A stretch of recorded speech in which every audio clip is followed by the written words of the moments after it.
Hi, it's Janie. I wanted to show you a couple of fun crafts that you can do with your kids with coffee filters. I'm using the old type of coffee filters. They're cheap. You can buy a whole stack for just a little bit of nothing, and they're good to use around your craft area to hold things, to catch glitter or beads, and you just catch them in this and pour them back in. But they're also great for kids' crafts. And I have a couple here. This is a butterfly that is a really neat activity, and you can do so many different things with this. I'll tell you that later. And a rose that's really, or a flower that's really simple and really pretty. So let me show you the basics of it first. You will need coffee filters. For the butterfly, you'll need either an old clothespin like this or the kind with the wooden kind with the spring in them. Works also. I just didn't have any on hand, which is strange because I used to have a lot. And then you need some type of washable markers. I've done it with students year after year with the Crayola washable markers or any brand washable markers. But those are all packed up, so I broke out my Stampin' Up, some of the Stampin' Up pens. The Stampin' Right, these are really old. The Tim Holtz watercolor pens were also distress markers. And you can do the same thing with liquids like Distress Stain or Lindy Stamp Gang, and I'll show you all that, but let me just show you the basics first. You need a coffee filter. For the butterfly, you can use one or two, and you're going to fold it in half.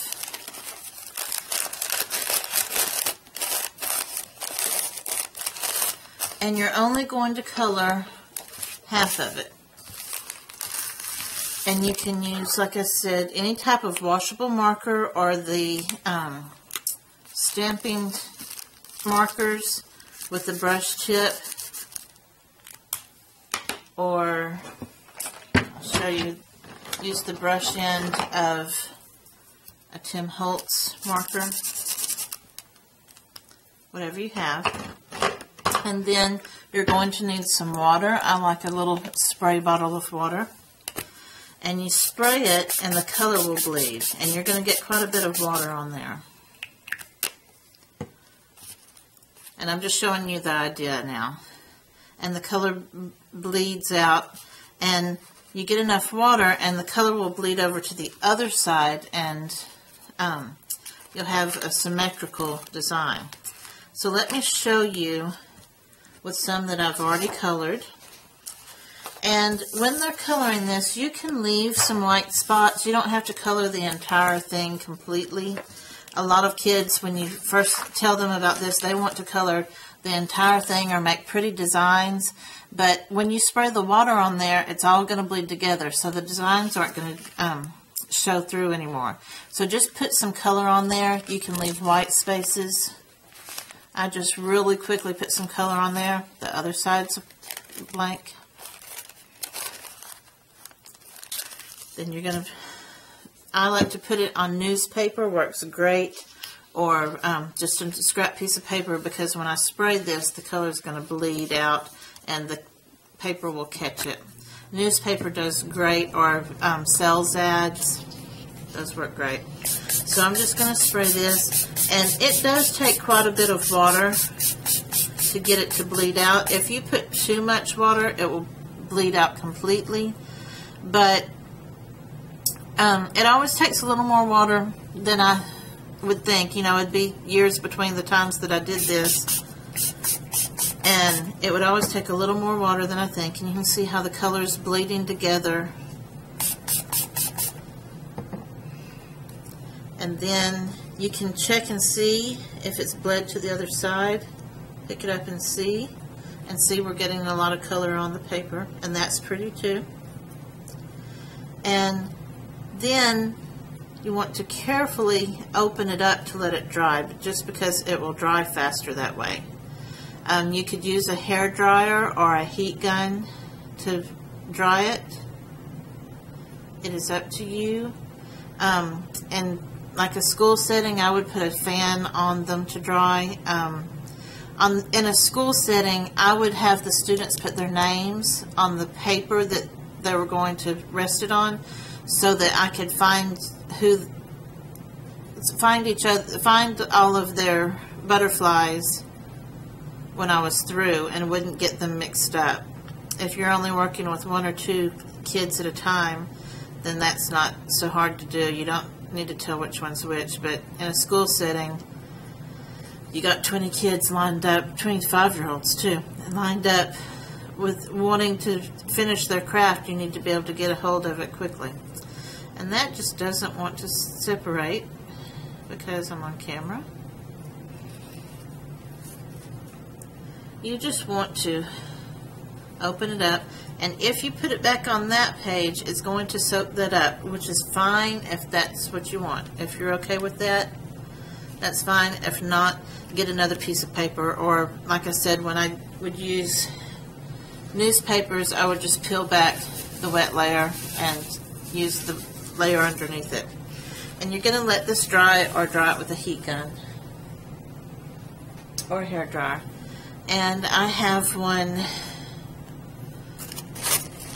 here that I did already. I put pink in the center and orange on the ends, and I'll show you that in a minute. But when you get ready to do it, you're basically going to gather up in the center like that, and then you have to kind of help the clothespins on and pinch it up, and then you can open the wings up like this, and you have a butterfly. You could also, if you don't have clothespins, you could get pipe cleaners or just regular wire. And I have some of the Prima wire, and here's a handy tip on that. It is the Prima colored wire. This works, what I'm about to show you works with the Prima, but not with regular floral wire, if you're familiar with it. It will burn the regular floral wire, but with Prima wire, this is a synthetic material, and so to keep the ends from fraying, the fabric on the ends from fraying, once you cut it off, you can light it and just quickly pass it through there, and it will seal the ends up for you. But don't try it with regular floral wire, because it will catch on fire. Let me show you what I'm talking about. The white floral wire that comes like this at the craft store, it will catch on fire. Ask me how I know. And if you just have a light color Prima wire, you can always color it with your Lindy Snapdragon sprays or whatever you have. You're just going to twist it on there,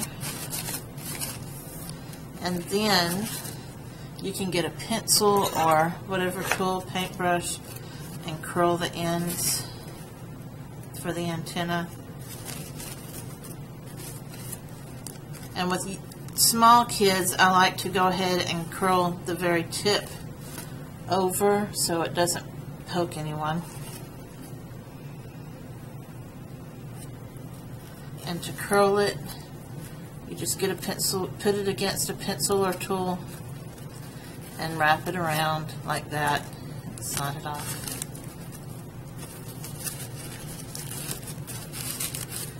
And they're really pretty, and the kids love them. Every year that I did these, the kids just loved it and wanted to do bukus of them. I would have butterflies all over the place in my room. And let me show you another thing. I wanted to leave a lot of white space on this one to show you an example of how the colors will blend in together. And in the school setting, you can talk about, or homeschool setting, you can talk about colors. If you mix yellow and blue together, what color will that be? You can do all different colors and blend them together and turn it into a fun little experiment or an art class. And let those blend together. And I'm just going to add a little more just because I'm being impatient right now. And those will blend together. I say they will. There you can start to see some of the green. I don't know if it's showing up on camera. You can start to see some of the green where they're going together. And if you use the wooden clothespins, they will stick on top of any edge, like so. Or the clothespins with the little spring, I would clip to curtains or a string hanging from the ceiling or a book. The kids would have lots of fun with that. Okay. I'm also going to show you how you could color it, obviously, with any of the distress stains. And then water that down. And those would react really quickly. Let me show you an example with the stains, and you'll also see how two coffee filters go together. On the two, you'll stack them together and go ahead and fold it in half still. If you're using markers for this, you'd have to wet it a little more, but it still works. And with the stains, you can just go in and, whoops, it does help to take the lid off.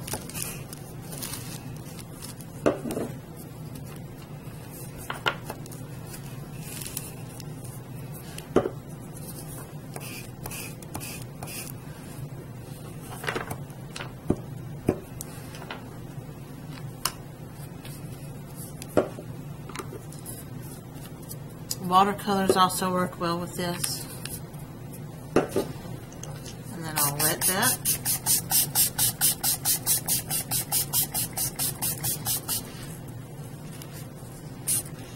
And you can see if it's not going completely yet, you need to add some more water.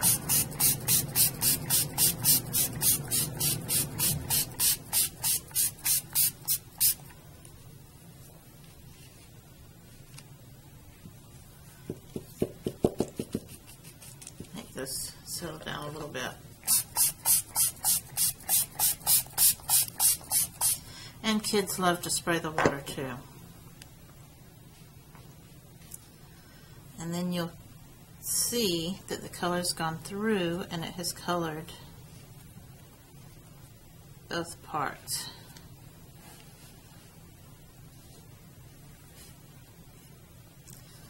And if there's a little white still showing, you can leave it, that's fine. White works. Or you can dip it in some of this that's gotten on the paper.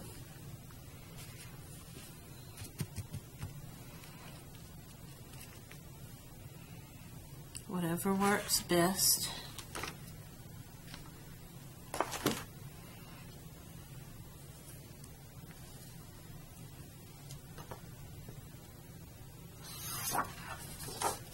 And then you'll set this aside.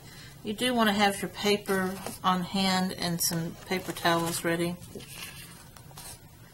And just have fun with it. For the butterflies, you might also like to curl the wings up, stick it in a toilet paper tube,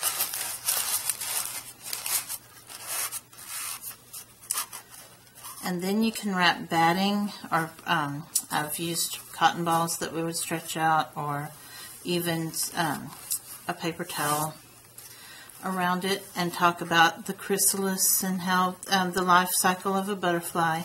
And I can show you a craft for the life cycle of the butterfly later on another video. And then you bring your butterfly out and it hatches. And when butterflies first come out of their chrysalis, they have to stretch their wings out because they're all wrinkled up. They have to stretch their wings out.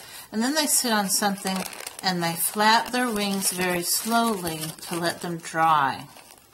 And their wings have to dry before they're able to fly for the first time. And then they can fly away.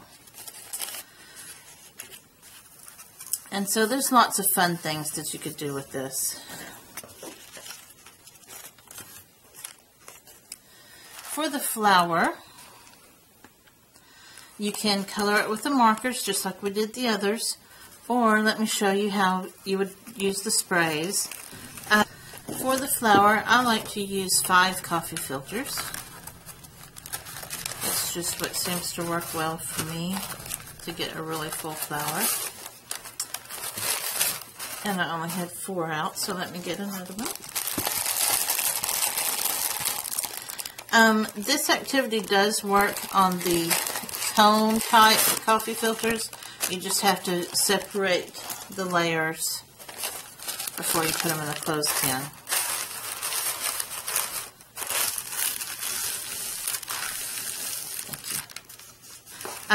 If you're working with kids and you don't want to use all of your sprays up, I know how we are sometimes with our Lindy Stamp Gang, use other sprays or water down the Distress Stain or re-inker, put some of the Distress Ink re-inker in there, or any dye-based re-inker.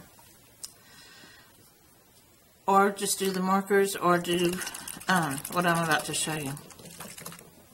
For this flower, I would spray, I'm actually going to spray it with water first to help it bleed through, so I'm not using quite as much spray.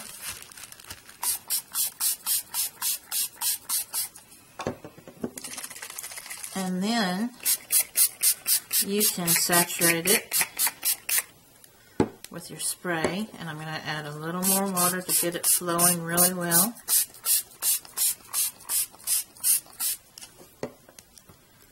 And then whatever has sprayed over the edges, I can pick up. And I can tell how well it's working. I can spray from this direction. And hope it all just meets in the middle.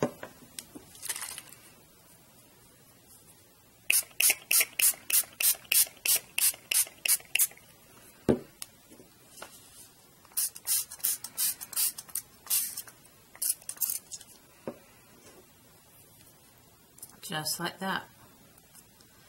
And then, while you still have them all together, to get color just on the edge, like that, I spray some color on the mat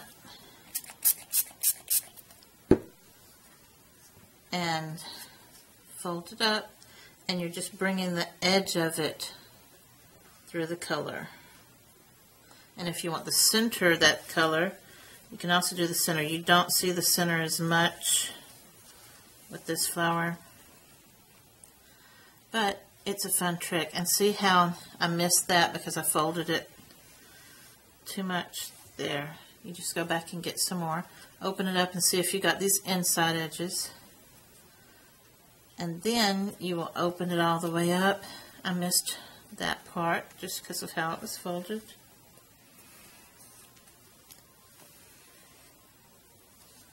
And then you'll separate the layers and allow them to dry. And the reason I separate them is because they dry faster, and if I let them get completely dry, they wouldn't separate quite as well. So it's always just easier for me to separate them while they're wet. And I will dry these and come right back and show you how to make the flower.